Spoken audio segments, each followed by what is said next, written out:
Bakit mo ako ipinatawag? Ako yung pinatawag kita kasi gusto kong ipakasal ka sa nag-iisa kong anak na si Juliet. Ngunit paano ko siya mapapaibig? Bukas, may kasiyang magaganap. Pumunta ka doon at paibigin mo siya. Papaasa ka ako nito.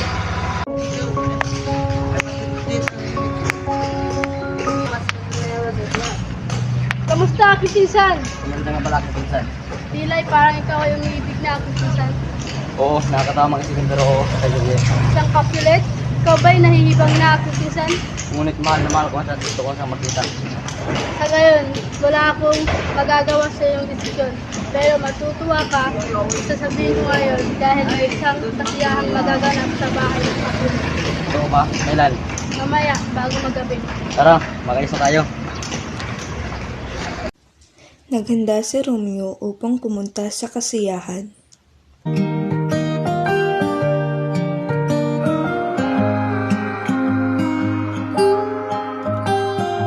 Sa araw-araw, tanging ikaw ang palagi kong hinahangat.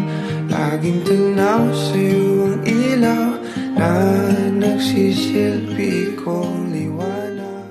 Nang matapos ang kasiyahan, nagkaibigan ang dalawa at gusto itong makita ulit ni Juliet. Oh, Romeo, Romeo, isang napakagandang pangalan para sa isang lalaki.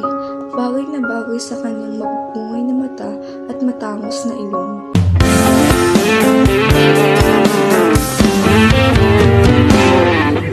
Pangalang ito sa habang buhay, makapiling ka, makasama ka, yan ang panalangin ko.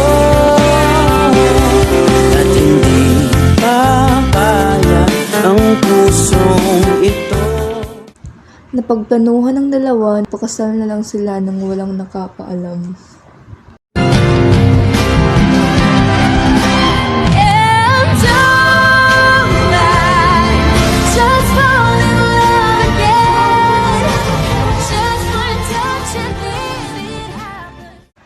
Ngunit hindi ito nagustuhan ng ama ni Juliet sapagkat si Romeo ay isang muntagi. Nang nalaman ni Paris na nagpakasal silang dalawa, agad itong sinugod si Romeo. Hoy Romeo, layuan mo si Juliet dahil hindi ka gusto ng kanyang pamilya.